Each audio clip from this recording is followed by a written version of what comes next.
pretty solid.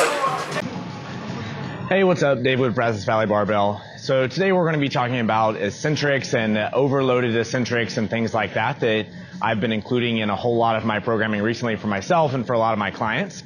Generally, we're calling these tempo squats or tempo bench presses. For the most part, I'm just going to be talking about the squat today. It really is going to apply to both of them. I write some tempo deadlifts as well. They're just a little bit harder to execute. But some of the reasons that we would do these are going to be that we're actually a whole lot stronger eccentrically than we are concentrically. So eccentrically is just going to be any lowering phase of the movement regardless of where you start. Like the eccentric phase of the deadlift would be lowering the bar to the floor rather than picking it up.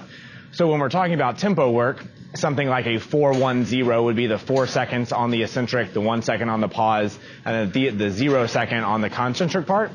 Almost always we're going to be using that 0 on the concentric on the standing up part because we always want to be standing up as fast as we can regardless of how much weight is on the bar.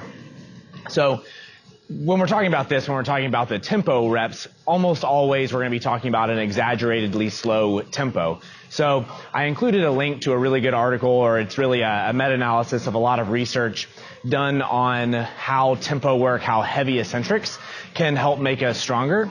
And there's some really good evidence that really it's going to be about 25 to 50% stronger through the negative portion of the rep than we are concentrically. So I think there's a good opportunity for us to apply a good stimulus, an overload stimulus while we're lowering that rep. It's obviously a whole lot easier. So the problem would be if the sport of powerlifting, we have to stand up. So regardless of what we're doing, however strong I get lowering the weights, I still have to be able to stand up well. But we can use that mechanism to hopefully boost our strength gain somewhat through just a novel stimulus. So what I've been doing with a lot of my clients and with myself with a whole lot of success is generally we are working up to a top single on squats or bench press.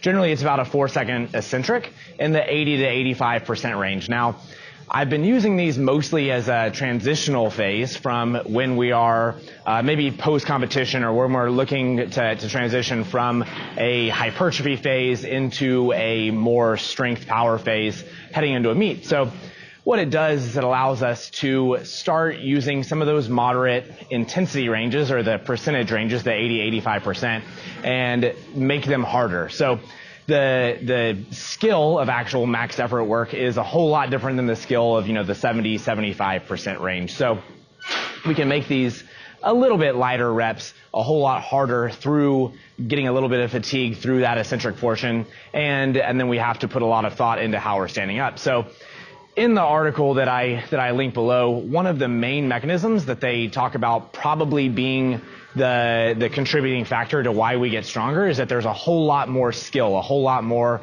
neurological effort required to lower the weight than there is to stand it up. The pressing portion, because we're able to do it quickly, actually requires less skill. So most of the efforts, if we're applying cues, happen thoughtfully on the way down. It's going to be very, very challenging for people to really make any sort of technique change on the way up when you're standing as fast as you can. So we can do these 4-second eccentrics or whatever tempo that you want and really challenge the lifter's position and get a lot of good solid work in different positions. Somebody who has weak quads, we can really emphasize their knee position and have them feel their legs, and then the weight's light enough that they can mimic that position on the way up.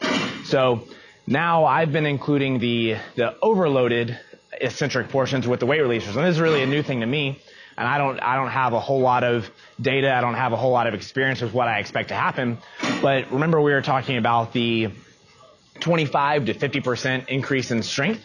I'm trying to really play on that and apply a new overload stimulus into my training. So currently I'm combining that loaded tempo work with the extra weight on the bar, which releases after the first rep, so that there's a large amount of skill acquisition to where I'm really challenging the positions that I'm in on the way to the bottom. And obviously the weight releasers are kind of a challenging system. They swing a little bit, so you have to be really thoughtful about what you're doing.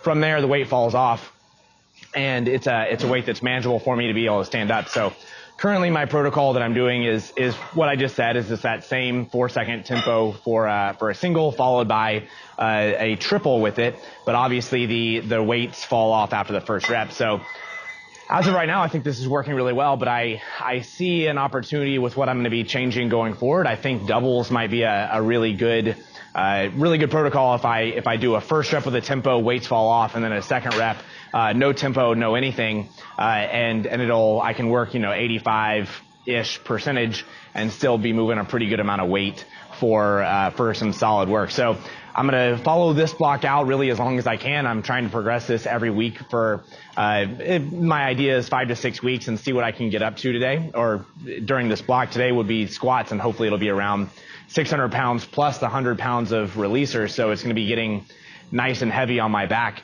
And that'll be a good stimulus for when I start actually putting that solid weight on the bar. Hopefully I'll be used to that load, but I'm going to be doing more reps with the releasers in my next block, and then the following one, take off the releasers heading into nationals and really see what happens. So a lot of this is experimentation, but there's a lot of reasons why I'm doing these things, and I think a lot of the reasons will apply to almost every skill level. So whether you're a beginner, you're an advanced lifter, there's a lot of good reasons for you to include tempo work in your training. My thought is that it works a whole lot better with the heavy work than it does with the light work. It's just way too fatiguing to do sets of 10 or anything above 5 reps of the tempo, and I don't like doing a whole lot of sets with it. So we're looking in the 1, maybe up to 5 range, but I generally recommend 1 to 3 reps with the tempos and really trying to keep them pretty heavy. So hopefully that video was helpful. If you have any questions, let me know, and we'll see you next time.